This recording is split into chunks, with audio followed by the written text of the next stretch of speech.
మాటలు అద్భుతమైన సాక్ష్యం. ఎంత గొప్ప దైవజనరాలో మనం విన్నాం. నిజంగానే అలాంటి వ్యక్తులను సంఘానికి, కుటుంబానికి యేసు ప్రభు ఇచ్చినందుకు ఎంతగానో మనము స్తుతించాలి, కృతజ్ఞత స్తుతులను సమర్పించుకోవాలి. సాధారణంగా బైబిల్లో ఉన్న మాట, నీతిమంతులను జ్ఞాపకము చేసుకొనుటక ఆశీర్వాదకరం అంటారు. చాలామంది భావించేది ఏంటంటే వారి గురించి చెప్పుకోవడమే ఆశీర్వాదకరం అనుకుంటారు. ఒక రకంగా ఎస్, కానీ నీతిమంతులను జ్ఞాపకం చేసుకోవడం అంటే వారి నీతి జీవితాన్ని జ్ఞాపకం చేసుకోవాలి. వారి నీతి జీవితాన్ని జ్ఞాపకం చేసుకొని వారు ఎంత చక్కగా నీతిగా బ్రతికారో ఆ రకంగా మనం బ్రతికితే అది మనకు ఆశీర్వాదకరం. ఇదన్నమాట. సో గొప్ప నీతిమంతులను మనం జ్ఞాపకం చేసుకుంటున్నాం. వారి జీవిత శైలిని, సాక్ష్యాన్ని, కష్టదినాల్లో సహితము బిడ్డలను ఎలా పెంచారో, ఉన్నతమైన చదువులు చదివించారో, వండర్ఫుల్ టెస్టిమనీ. సో అవన్నీ కూడా మనం విన్నప్పుడు, ప్రభువా మరి నాకు కూడా అలాంటి జీవితం, నా బిడ్డలకు అలాంటి జీవితం ఇవ్వమని మీరు నేను ప్రార్థన చేయాలి. మరొకరు మనకు సాక్ష్యము అంటే ట్రిబ్యూట్స్ చెప్పనే ఉన్నారు. వారు సహోదరులు కృష్ణ కిషోర్ గారు మన మధ్యలో ఉన్నారు. వారు డాక్టర్ వాణి పద్మజ గారి భర్త గారు, the eldest daughter of Chiranjeevamma. Brother please come. Krishna Kishore గారు వచ్చి చిరంజీవమ్మ గారిని గురించి సాక్ష్యాన్ని ఇవ్వాలని ఆహ్వానిస్తున్నాను. థ్యాంక్ యూ పాస్టర్ గారు. వచ్చిన బంధువులు, స్నేహితులు అందరికీ నా నమస్కారం. ఈ ప్రపంచంలో ఎంతోమంది పుడతారు, చనిపోతారు, మనకు తెలిసిన విషయమే. కానీ 2 నిమిషాలు దిరిసం చిరంజీవి గారి గురించి నేను గమనించింది గత 45 ఏళ్లలో ముఖ్యమైన విషయాలు నేను మీతో షేర్ చేయాలని అనిపిస్తుంది ఈ క్షణాన.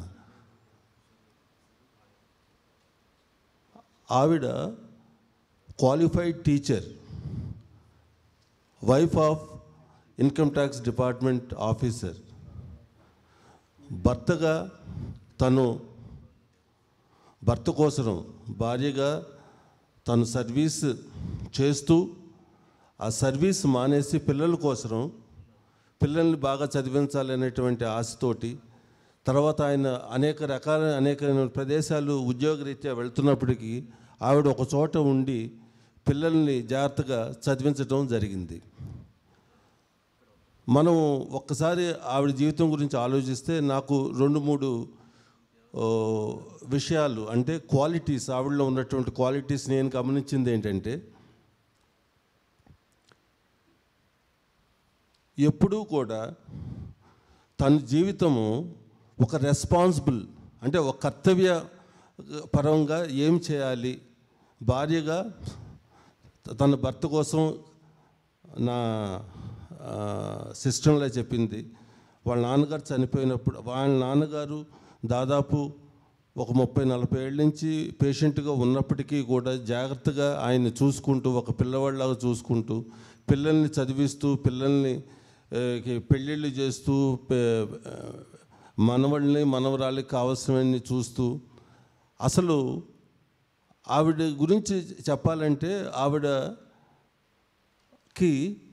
ఇవ్వటమే తెలుసని నాకు అనిపిస్తుంది, తీసుకునే కంటే. అంటే ఎంతోమంది ఇస్తారు, తీసుకుంటారు, కానీ ఆవిడ జీవితం చనిపోయినంత రోజు వరకు కూడా ఒకళ్ళ మీద ఆధారపడి లేకుండా ఉండటం అనేది చాలా తక్కువ మందికి జీవితాల్లో జరుగుద్దని నేను భావిస్తున్నా.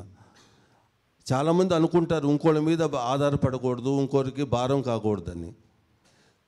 ఆఖరికి పిల్లలకి కూడా భారం కాకుండా తను కర్తవ్యాలు నిర్వర్తిస్తూ, తన బాధ్యతగా పిల్లల్ని, నాకు తెలిసినంత వరకు ఎప్పుడూ కూడా తన పెద్ద కూతురు కానీ, నేను అల్లుడిగా కానీ ఆవిడకి ఇవ్వటమే తెలుసు, కానీ మా దగ్గర నుంచి ఆశించింది నేను ఎప్పుడు చూడలేదు. అట్లాగే నా సిస్టర్ల డాక్టర్ జ్యోతి, చరణ్ పాల్, వాళ్ళిద్దరికీ ఆవిడ ఎప్పుడన్నా ఏదైనా చేయాలి అని చేయటమే తప్ప వాళ్ళ దగ్గర నుంచి ఆశించి ఆఖరికి ఆయన చనిపోయిన 12 సంవత్సరాలు అయినప్పటికీ కూడా ఆర్థికంగాను సోషల్గాను మేనేజ్ చేసుకుంటూ ఒక్కతే రెస్పాన్సిబిలిటీస్ తీసుకొని పిల్లలకి ఎప్పుడు ఏది కావాలని చేయటమే తప్ప పిల్లల నుంచి ఆశించింది నేను అనిపించలేదు. అట్లాగే పెద్ద కొడుకు దేవరాజు, చిన్న కొడుకు జీవరాజు, కమలరాజు, వాళ్ళ పిల్లలు కానీ, నా పిల్లలు కానీ, చరణ్ పాల్ గారి పిల్లలు కానీ, వాళ్ళందరికీ కూడా వాళ్ళకి కావలసినటువంటి ప్రేమ, అనురాగం మనవాళ్ళకి మనవరాళ్ళకి ఆవిడకి ఎప్పుడు అవసరమైతే వాళ్ళకి ప్రేమగా చూస్తూ వాళ్ళకి ఏదైనా పెట్టింది. వాళ్ళని ఆవిడ ఆఖరికి విజయవాడలో కొన్ని రోజులు ఉన్నప్పుడు కూడా నా కొడుకులు అక్కడ చదువుతుంటే కూడా ఆవిడ ఒక్కతే ఉండి చేసుకుంటూ పిల్లల్ని జాగ్రత్తగా చూసుకోవటం అనేది అందరికీ అవకాశం రాదు. ఆ విధంగా చూస్తే ఆవిడ గొప్ప తల్లి, గొప్ప అమ్మమ్మ, గొప్ప నానమ్మగా. అంటే తను ముఖ్యంగా ఈ సొసైటీలో ఆడమనిషి ఏ రోలు ఎక్కువ ప్రాధాన్యత ఇస్తామో అంటే భార్యగా కానీ, తల్లిగా కానీ, అత్తగా కానీ, నానమ్మగా కానీ, అమ్మమ్మగా కానీ ఆ రోలు ఆవిడ 100% పర్ఫెక్ట్గా ఆవిడ చేసిందని నేను నమ్ముతున్నాను. అసలు ఒకసారి ఆలోచిస్తే వాళ్ళ హస్బెండ్ హీ వాజ్ ఫోకస్, అంటే ఆయన ఫోకస్ అంతా ఉద్యోగం చేస్తూ డబ్బులు సంపాదించి ఆవిడకి ఇవ్వటమే తప్ప కుటుంబం ఆర్థికంగా కానీ పిల్లలకి ఏమేమి డీటెయిల్డ్గా వెళ్ళినట్టుగా నేను ఎప్పుడు గమనించలేదు. కానీ ఆవిడ ప్రతి పాపకి, ప్రతి బాబుకి ఏమేమి కావాలో తెలుసుకుంటూ వాళ్ళకి కావాల్సినవి చేస్తూ అందరినీ కూడా బాగా చదివించగలిగేటువంటి శక్తివంతురాలని నేను భావిస్తున్నాను. బాగా చదివించటం కాకుండా మంచి క్వాలిటీస్ ఈ రోజున ఈ 5 పిల్లల్లో అదృష్టవశాత్తు 5 పిల్లల యొక్క స్పౌజెస్ కూడా they are all people of క్యారెక్టర్గా నేను భావిస్తున్నాను. ప్రతి వాళ్ళకి కూడా ఈచ్ ఇండివిజువల్, అంటే ఆవిడ ఎంత బ్లెస్డ్ పర్సన్ అంటే పిల్లలే కాకుండా పిల్లలకి దొరికిన స్పౌసెస్ కూడా ఒక క్యారెక్టర్ ఉన్న మనుషులుగా నేను భావిస్తున్నాను. నలుగురికి ఉపయోగపడే రకమే కానీ నలుగురి దగ్గర యాచించి లేకపోతే నలుగురిని దగ్గర ఏదన్నా పొందాలి అనేటువంటి మనస్తత్వం కలిగిన వాళ్ళు కాదు. తర్వాత వాళ్ళని పెంచిన విధానం కూడా ఒకసారి ఆలోచిస్తే దే ఆర్ వెరీ సింపుల్. అంటే వాళ్ళకు ఉన్న దాంట్లో వాళ్ళు చేసుకోవటమే తప్ప ఎచ్చులు పోయి లేకపోతే ఇంకేదో చేసుకునేటువంటి ఆలోచన ఆ పిల్లల్లో లేకుండా ఆ విధంగా పెంచడం జరిగింది. ఒక విధంగా ఆవిడ చిన్న వయసు నుంచే, అంటే దాదాపు 45 ఏళ్ళ నుంచి, అంటే గత 45 నుంచి ఆవిడ చూసుకుంటే ఆవిడ చదువుకున్న కొన్నాళ్ళు టీచర్గా పనిచేసి ఆ తర్వాత పిల్లల కోసం ఉద్యోగం మానేసి అప్పటి నుంచి ఒక కష్టజీవి అనే ఒక ఎగ్జాంపుల్ ఇవ్వాలంటే ఈవిడ ముందుకు వస్తుందని మనం ఆ విధంగా కూడా ఒక hard working person, family oriented person, believe in giving things, not taking from others. She always believed in giving things. నా సిస్టర్లో జ్యోతి చెప్పినట్టుగా ఆఖరికి చనిపోయినప్పుడు కూడా she was focused to give something.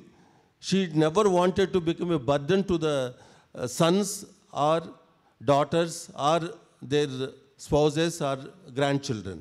That is the greatest quality I have observed in her. Another thing, she had managed her finances. అందరూ అనుకోవచ్చు ఆయన income tax officer పనిచేస్తే సంపాదించడం కాదు ముఖ్యం. 15 ఏళ్ళు దాదాపు ఆయన చనిపోక ముందు కూడా ఆయన ఎప్పుడూ రిటైర్ అయ్యారు. ఒకసారి ఆలోచిస్తే 25 ఏళ్ళు అయి ఉంటుంది ఆయన సర్వీస్లో ఉండి.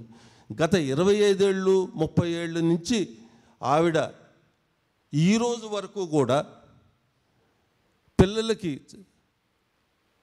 అంటే వాళ్ళ కూతుళ్ళకి కానీ కొడుకులకు కానీ వాళ్ళు డెవలప్ అయ్యి వాళ్ళ సంసారాలు చేసుకున్నప్పటికీ కూడా పండగ వచ్చినా ఇంకేది వచ్చినా ఏదైనా సందర్భం వచ్చినా తనకి ఇవ్వటమే తెలుసు. కానీ తను వీళ్ళు బాగున్నారు, వీళ్ళు నాకు ఎందుకు ఇవ్వరు అనేటువంటి ఆలోచన కానీ అటువంటి ఎక్స్పెక్టేషన్ కానీ నేను ఆవిడలో ఇంతవరకు చూడలేదు. వాళ్ళ పిల్లలు ఎంత ధన్యవంతులు అంటే ఆవిడ ఎంత జాగ్రత్తగా ఫైనాన్షియల్గా చేసుకుంటూ అందరికీ కావాల్సినవి చూసుకుంటూ ఈ రోజుకి కూడా ఆవిడ క్లారిటీ ఎంత గొప్పగా ఉందంటే ఆవిడకున్న ఆస్తులు కూడా నలుగురికి ఈ విధంగా మీరు పంచుకొని మీరు మంచిగా బ్రతకాలి అనేటువంటి ఆలోచన ఇచ్చిన మనిషి. కనుక నా ఉద్దేశంలో కంప్లీట్ పర్సన్ అంటే సంపూర్ణ జీవితం గడిపిన వ్యక్తులు చాలా తక్కువ మంది ఉంటారు ఈ ప్రపంచంలో. అందరూ పుడతారు, అందరూ చనిపోతారు. కానీ ఆవిడ డెమాన్స్ట్రేట్ చేసింది, ఆవిడ నుంచి నేర్చుకోవాల్సింది పిల్లలు కానీ గ్రేట్ గ్రాండ్ చిల్డ్రన్ కానీ ఆవిడ గురించి ఒకసారి ఆలోచించినప్పుడు ముఖ్యంగా number 1, she believes in responsibility. She was a responsible person. Number 2, she always believed in giving things to others. Number 3, she was a family oriented person. She was always focusing for family development, and she inculcated qualities in the children not to have bad qualities in the society. She always gave a positive vibrations to their children. So today I am proud to have my brother-in-laws and sister-in-law. They are full of good qualities. They believe in helping people, but they don't expect anything from others. In this context, I also want to communicate to them in our presence. I feel after her departure and now they may not have children, parents. As an elder son-in-law, I want to commit to them whenever there is a help required in order to conduct your day-to-day things. మీకు ఎప్పుడైనా అవసరమైనప్పుడు నేను పెద్ద దిగ్గుగా నేను వచ్చి మీకు నేను తప్పకుండా నేను చేయవలసింది నేను చేస్తానని నేను ఈ రోజున మీ అందరికీ హామీ ఇస్తున్నాను.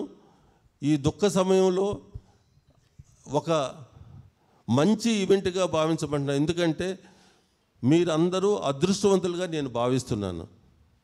ఏ విధంగా ఒక సంపూర్ణ జీవితం కలిసిన పిల్లలుగా మీరు మిగిలినందుకు మీరు ఎంతో గర్వించవలసిన విషయం. అది ఆవిడ డెమాన్స్ట్రేట్ చేసింది చిన్న విషయం కాదు. 25 ఏళ్ళు ఒంటరిగా పోరాడి ఒక్కరోజు కూడా ఒక్క మనిషి కూడా ఈ రోజున ఈ మనిషి రుణపడి ఉన్నాడు ఆవికి. అంటే ఆవిడ ఎవరికి రుణపడలేదు నా ఉద్దేశం. ఈ ప్రపంచంలో ఎవరికి ఆర్థికంగా కానీ ఇంకేదన్నా కానీ ఆవిడ ఎవరికైనా చేసిందే తప్ప ఎవరి దగ్గర నా అప్పు తీసుకొని కానీ ఇవ్వకుండా ఉంటాం కానీ అటువంటిది ఎప్పుడు ఆవిడ జీవితంలో లేకుండా అలా గడిపిందంటే నిజంగా ఆవిడని అభినందించవలసిన విషయంగా నేను భావిస్తున్నాను. Thank you very much. ఉంటాను. Thank you brother.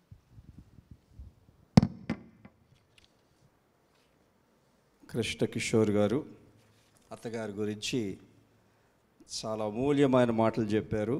సాధారణంగా కోడళ్ళు అల్లుళ్ళు అత్తగారి గురించి చెప్పడానికి అంతేమి ఉండదు, రివర్స్ ఉంటుంది బండి చాలా స్థలాల్లో. కానీ అత్తగారి గురించి చాలా అద్భుతంగా చెప్పారు, ఎన్నో విషయాలు చెప్పారు. Thank you so much. నిజంగా అంత ధన్య జీవిని ప్రభు మనకిచ్చినందుకు ఇక్కడ ఉన్న స్త్రీలైనా పురుషులైనా యవనస్తులైనా ఎంత బాధ్యత వహించి బిడ్డల్ని పెంచి పెద్ద చేసి చదివించి పెళ్ళిళ్ళు చేశారు. నిజంగా hats off to that great women. చివరిలో మంచి మాట చెప్పారు, పెద్ద దిక్కుగా నేను ఉన్నానన్నారు. So all of you can go to him. కూటమైన తర్వాత not now. Thank you for saying that brother. God bless you. Wonderful testimony. మరి మన మధ్యలో చిరంజీవమ్మ గారి పెద్ద కుమార్తె డాక్టర్ వాణి పద్మజ గారు. ప్లీజ్ కమ్ అమ్మ, tell us about your mother.